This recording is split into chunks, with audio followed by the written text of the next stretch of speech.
बड़े आदेश भी दें तो बड़ी बात है ये, और उसका पालन करना चाहिए। बड़ों को प्रार्थना नहीं करनी चाहिए, बड़े विनय क्यों करें, बड़े तो आदेशित करें। महादेव को चाहिए था वो आदेश दे देते, किसी प्रतिज्ञा में बांध देते, वो शपथ ले लेते। वो कहते नारद प्रतिज्ञा कर, सौगंध ले, शपथ ले, आदेशित कर देते महादेव। लेकिन महादेव को लगा कि ये अब आदेश को नहीं मानेगा, तो प्रार्थना ठीक है, विनय ठीक है, लेकिन हरि इच्छा बलवान, हरि इच्छा बलियसी। जैसी हो तब्यता तैसी मिले सहाय, आप न जावे ताए ताए तहां ले जाए। बस सावधान होकर एक बात सुनना, हम अपने भवतव्य से अनभिज्ञ हैं। ये कैसी व्यवस्था है हमारी, हमारी युक्ति बुद्धि चातुर्य। देखो हमारे पास इतनी समझ है क्या कि हम कल को जान सकें कल क्या होगा। हम अपने भवतव्य से परिचित हैं क्या? योजनाएं तो हम बनाते ही हैं, हमारी योजनाएं तो अच्छी बनती हैं, पर भवतव्य से हम अनभिज्ञ हैं, भवतव्य से अपरिचित हैं। हम ये कहां जानते हैं कि भविष्य हमें कहां लेकर जाएगा।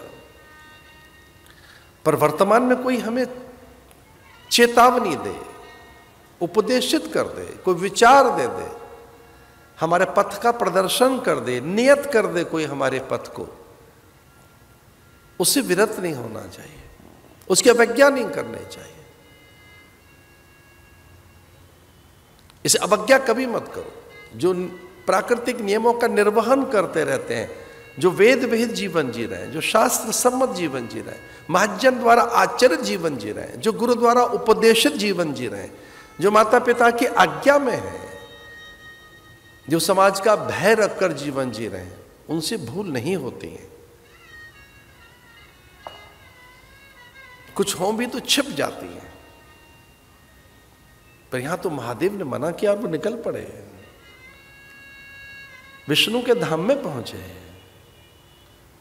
और पहली बार ऐसा हुआ विष्णु लोक में, उस चिन्मय धाम में, उस गोलोक धाम में, अथवा उस वैकुंठ में पहली बार घटना हुई कि लक्ष्मी जी और नारायण प्रणाम की मुद्रा में द्वार पर दिखे। ये प्रणाम की मुद्रा में द्वार पर भगवान का दिखना और लक्ष्मी का, अरे ये तो सारे पुण्य क्षीण कर देता है।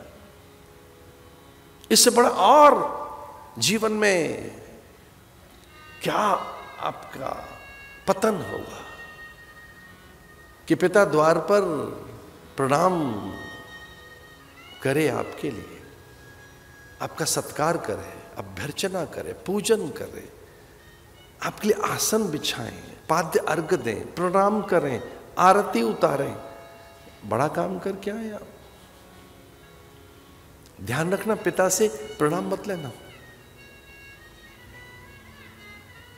बड़ों से आदर मत लेना। ये कभी ना होने देना ऐसा कि ज्येष्ठ जन, पितृजन, विज्ञ जन आपको प्रणाम करें। जब भगवान प्रणाम की मुद्रा में देखे, और वो तो यहां तक कह रहे मेरे पास ही बैठ जा, अपना ही आसन देने लगे। आसन का भेद रखा जाता है,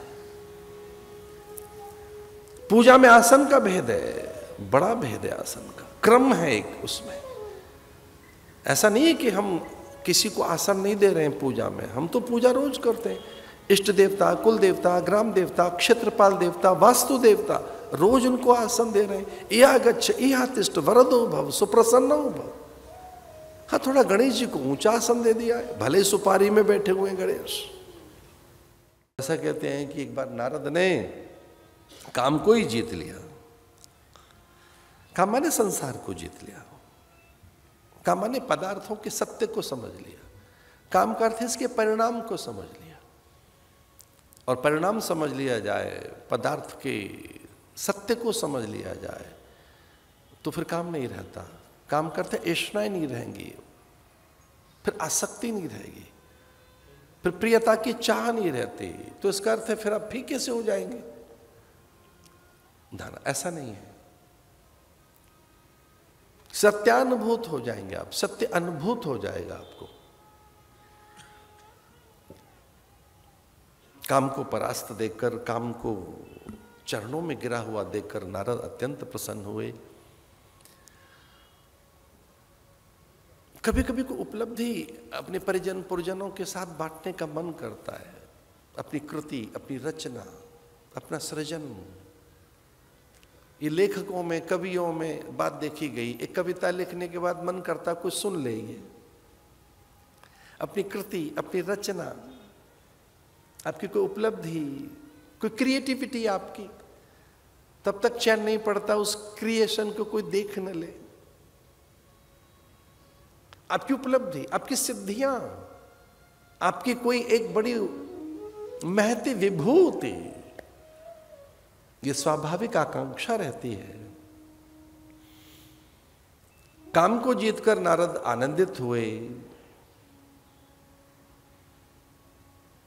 ब्रह्मा ने संकेत से मना किया कि पुत्र महादेव के पास मत जाना।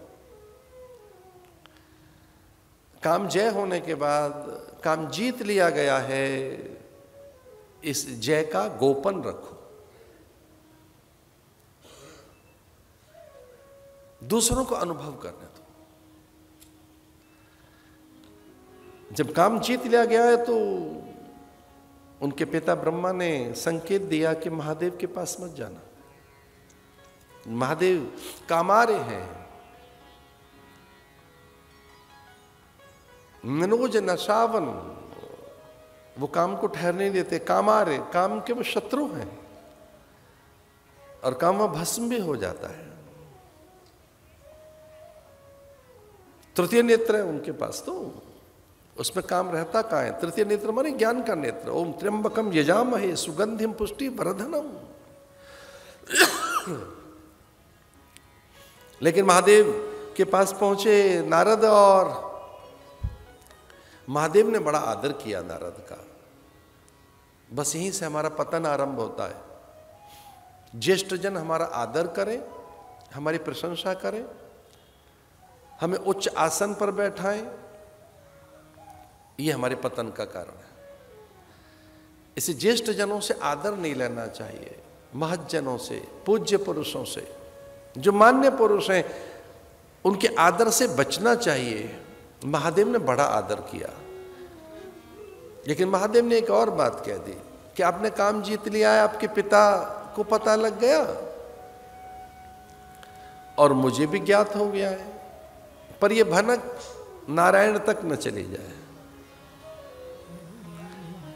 और मैं आपके भीतर में देख रहा हूं ये एक कुलबुलाहट, ये आप महादेव तक बताने जा रहे हैं इस बात को कि देखा हमने काम जीत लिया, अब मुझ में कोई ऐषणा नहीं रहती। ऐषणाएं तीन ही हैं।